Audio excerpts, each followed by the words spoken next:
Նա ոչ միայն հայկական երաժշտության կենտրոնական հենասյունն է, այլև ցեղասպանության մեր ցավի կենդանի վկան։ Նրա գործը վեր է պարզապես ստեղծագործական ժառանգությունից, այն հիշողությունն է կրում, հայկական վշտի ու ազգային ինքնության ձայնն է։ Կոմիտասը եկավ մեր այդ բոլոր կորուստները վերադարձրեց մեզ, որովհետև մենք հազարամյակների ընթացքում կորցրել ենք մշակութային մեծ ժառանգություն, մեր ճարտարապետության հին նմուշները, մեր գրականության էպոսները, առասպելները, ամեն ինչ մեծ ժառանգություններ կորած քրիստոնեությունից առաջվա նույնիսկ ինքը վերադարձրեց երաժշտության լեզվով մեր մի 6000 տարվա հազարամյակների ամբողջ մշակույթը ոչ թե մի տեղի ամբողջ պատմական Հայաստանի 300,000 քառակուսու վրա։ Մինչև 1915 թվականն էր Կոմիտասը շրջել հայկական գյուղերով, գրի առել ժողովրդական երգերը հարսանեկան ու սգի մեղեդիներով։ Գիտեր, որ այդ երգերում է մեր ժողովրդի հոգևոր ու մշակութային խտացումը։ Երբ 15 թվականին նրան եւս թուրքական իշխանությունները ձերբակալեցին ու աքսորեցին, մտավորականի կյանքը վերափոխվեց անդառնալիորեն։ Հոգեկան աշխարհը սասանվեց։ Հայ ժողովուրդը աշխարհում դառավ միակ ժողովուրդը աշխարհի,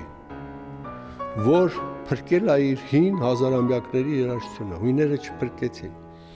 չունեցան Կոմիտաս, եւ եթե այսօր հունական երգ երգում են, Հոմերոս են կարդում, Ակրոպոլիսի տակ չէ, դնում են իրար հետ կապ չունեն, այդ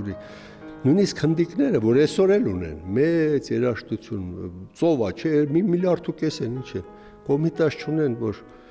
բերեն ասի, այս սա է, ընտրած։ Վարդապետի նպատակը մեկն էր աշխարհին ներկայացնել հայ երաժշտության հարուստ մշակույթի ավանդույթներն ու ապացուցել, որ հայն ունի ինքնուրույն երաժշտություն, որն արժանի է համաշխարհային ճանաչման։ Ինքը ստեղծել է կոմպոզիտորական դպրոց, հայ մտածողություն, մեր մշակույթը կշեռքը ստեղծեց։ Դրանից հետո ինչը որ ինչքանով հայկական է, ոնց որ Պարուս Սևակն ասում էր դու ամենահայ, հա, պիտի չափվի դրանով։ Մի բան ուզում եք իմանալ ինչքան հայկական է, դնում եք իր արածի կողքին, չափում եք, տենում եք։ Կոմիտասի ժառանգությունն այսօր սրբորեն է փայփայում հայ ժողովուրդը։ Արթուր Ջանիբեկյանի գլխավորած Ռենեսանս հիմնադրամը թվայնացրել է վարդապետի ժառանգությունը այն ավելի հանրային դարձնելու նպատակով, որ ժողովուրդը չհեռանա ազգային արմատներից ու խորապես ճանաչի սեփական մշակույթը։ Նրա երգերը հայի ակունքի մասին պատմող հարստություն են։ Ցեղասպանությունից հետո քիչ ստեղծագործեց։ Անտոնին, Կռունկը, Քելեքելեն ու մյուս գործերը պահպանում են հիշողությունն այն հայ աշխարհի մասին, որը թուրքը բնաջնջեց։ Սիլվի Մուրադյան, ժամը լրատվական։